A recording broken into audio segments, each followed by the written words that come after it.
constater que depuis 2007, progressivement, on va vers des blocages.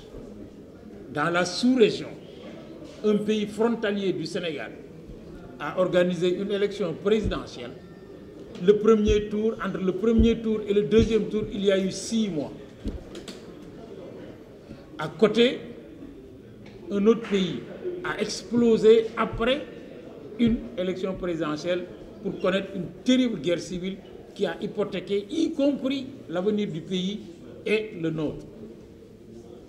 Je me suis dit, on considère dès lors que s'il y a une chose sur laquelle tous les Sénégalais honnêtes doivent s'accorder, c'est qu'il faut réguler les élections dans ce pays. Comment? C'est aux politiques qui participent à des élections à le dire. Mais nous, observateurs scientifiques, nous ne pouvons pas attendre qu'on se retrouve dans une impasse électorale pour dire xamoon nañ ko.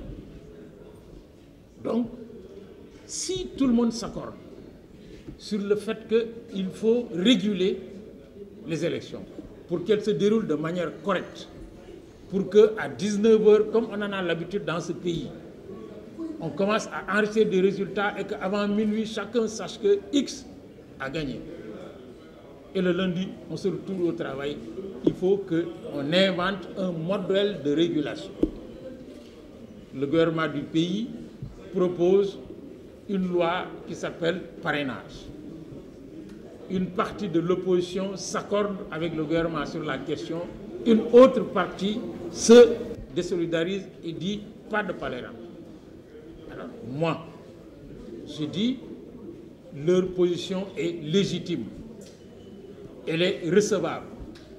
Mais qu'est-ce qu'ils proposent en lieu et place de ce qui est proposé?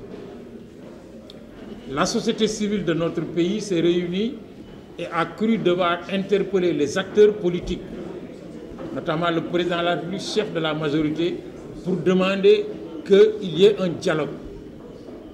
Elle va après voir l'opposition. Je souhaite pour ma part que les uns et les autres s'asseyent, discutent et trouvent un moyen de régulation. Pour ma part, Baïdjam, enseignant, chercheur tout court, si on s'accorde sur le fait de ne pas réguler et de laisser les choses continuer comme ça, je considérerais cela comme un complot des politiques contre les indépendants, comme un complot des politiques contre la population.